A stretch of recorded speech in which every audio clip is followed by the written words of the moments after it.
네, 경제 이야기 하도록 하겠습니다. 지구상에 오후 4시면 문을 닫는 금융회사가 어디 있나? 지난 10일이었죠.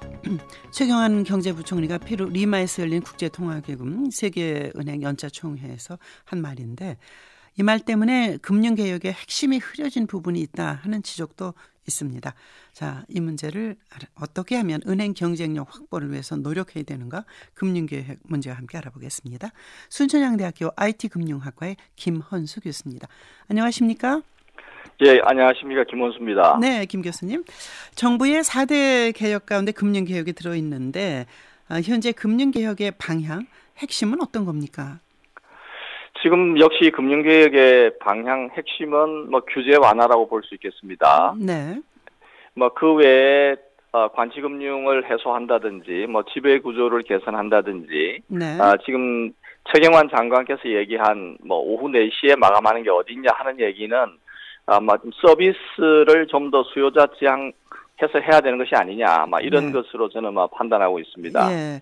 근데 이제 은행의 그 영업 시간을 탄력적으로 운용하라는 얘기라는 건데, 이게 어떤 형식이 됩니까? 또 그렇게 가능한가요? 왜냐하면 은행원들은 4시에 문 닫지만 밤 11시까지도 그 나머지 그 작업이라 할까 이런 걸 해야 된다고 그러던데요. 물론 그게 사실입니다만 지금도 우리나라의 이제 변형 점포라고 그래서 이제 다양한 지역에서 은행에서 일부 4시 이후에 근무를 하는 은행은 사실 굉장히 많습니다. 네. 그렇다고 해서 이게 이제 전체적으로 그렇지만 우리 소비자들이 느끼기에 네. 전체적으로 은행은 4시에 마감한다라는 것을 우리는 그렇게 생각을 하고 있는 거죠. 네. 그래서 이제 지적한 것은 이제 이런 것들이 왜 모든 은행이 이제 일률적으로 이렇게 하느냐 하는 것을 이제 나름대로 지적한 것이라 보고요. 네. 그래서 지금 우리나라 은행이 4시에 마감을 함으로써 사실 소비자들이 상당히 불편한 건 또 사실이거든요. 그렇죠. 네. 그래서 소비자들 입장에서 보면 우리가 인터넷이나 많은 대화에서 보면 근무를 마치고 가보니까 벌써 은행은 닫았더라 하는 얘기들이 많이 있지 않습니까? 네네. 거기에 보면 틀림없이 소비자들이 원하는 서비스, 특히 그 중에 하나가 은행 마감 시간. 물론 이게 금융개혁의 아주 작은 부분이죠. 이건 네. 금융개혁의 아주 영업 중에서도 한 부분에 지나지 않지만 네. 이것을 가지고 우리가 금융개혁, 특히 영업 시간을 좀 더 수요자 지향으로 바꿔야 되는 것이 아니냐 하고 지적한 것으로 생각을 하고 있습니다. 예. 은행이 앞으로 많이 없어질 거다. 핀테크가 나오고 그러면 그런데 우리나라의 경우도 아까 말씀하신 이제 변형 근무라고 그러셨나요? 변형 점포. 변형 점포. 예. 외국인 노동자가 많은 안산공단 쪽의 은행은 그 나라 그 사람들의 그 고국 현지 시간에 맞춰서 탄력적으로 운영하는 곳이 지금 있지 않습니까? 맞습니다. 지금 이제 수요자들이 일부 이태원이라든지 네. 지금 말씀하신 이제 안산이라든지 실제로 이제 그 근로자 수요자들이 원하는 시간에 지금 일부 은행들이 점포를 그 시간에 맞춰서 사실은 열고 있습니다. 네. 그런데 이제 이것들이 좀 더 확대되어서 예를 들면 우리가 지금 많은 슈퍼마켓이 이마트 같은 경우에 네. 아주 밤늦게까지 여는 경우가 있지 않습니까? 네, 그렇습니다. 물론 이제 지금 우리나라는 온라인 특히 현금 인출기가 굉장히 많이 확보되었기 때문에 네. 과연 거기서 점포를 더 확대할 필요가 있는지는 알 수 없지만 네. 지금 점점 이제 야간 근로, 우리 야간에 근로하는 네. 근로자들이 굉장히 많기 때문에 그렇죠. 예. 서울 시내에서도 혹시 시간을 좀 더 변형 점포를 확대하는 것은 틀림없이 고려할 필요가 있을 거라고 생각은 됩니다. 네. 그런데 역시 이제 은행 근로자들의 근로 시간 피로도 누적 이런 것도 생각 안 할 수가 없지 않습니까? 네. 맞습니다. 그래서 이제 저는 이 이슈가 네.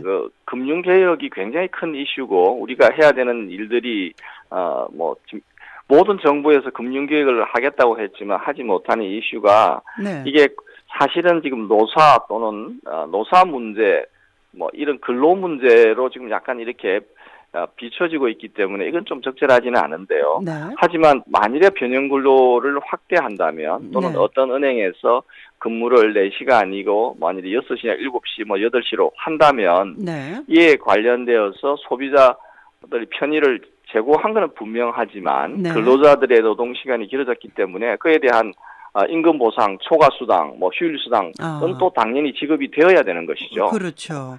그건 당연히 지금 하고 있다고 생각을 하고요. 네. 그에 대해서 이제 그럼 이 문제를 또 뭐 노동자와 일부 뭐 협의를 해야 될 사항도 있을 거라고 생각이 됩니다. 네. 근데 이제 이렇게 어떤 변화가 소비자 중심으로 바뀌는 건 참 반갑긴 한데 이것이 사실은 이제 은행들이 필요에 의해서 자율적으로 해야 되는 거 아닌가? 관치금융 뭐 드라이브 거는 거 금융사가 스스로 자율적으로 경영하는 것을 해치는 건 아닌가? 뭐 이런 논란도 있을 수 있을 것 같습니다. 맞습니다.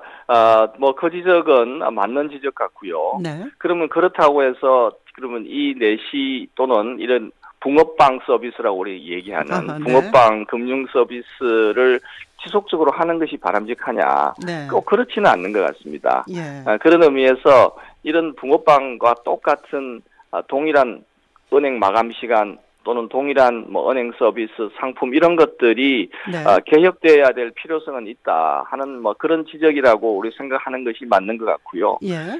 은행 마감 시간을 우리가 좀 바꾸는 변경하는 것이 이게 금융개혁의 일부는 아니다. 네. 일부이지만 아주 작은 부분이고, 예. 그 외에 이제 소비자들 편의를 우리가 확대하게 되면 네. 틀림없이 비용이 발생하기 때문에 우리가 다양한 수수료, 네. 우리 모든 수수료가 이제 은행에도 동일하지 않습니까? 네네. 그 수수료에 대해서 은행 스스로 자발적으로 그것을 변경할 수 있는 권한, 그리고 상품도 자발적으로 자기들이 만들 수 있는 권한, 네. 그리고 지금 뭐 관치금융이라고 알려져 있는 정부의 지나친 개혁 이런 것들을 자제하는 이런 것들, 예. 뭐 이런 다방면 분야에서 이제 개혁이 이루어져야지. 지금 개혁은 네. 사실은 금융개혁은 너무 늦었거든요. 네, 너무 늦어서 지금 상당히 뭐 일부 진행되고 있지만 좀 네. 지지분한 상태인데 그런 의미에서 좀 넓게 우리가 네. 개혁을 생각해야 되는 것이라고 생각합니다. 예. 그 조금 이제 다른 질문 한번 드리고 싶은데 예. 한미 정상회담을 앞두고 우리나라가 외환시장 개입한다는 주장이 미국 행정부하고 의회가 했던 것 같아요. 그러니까 환율 조작을 하지 않아야 된다는 문구를 넣자 뭐 이런 얘기가 있었다는데 이거 뭐 괜찮은 건가요?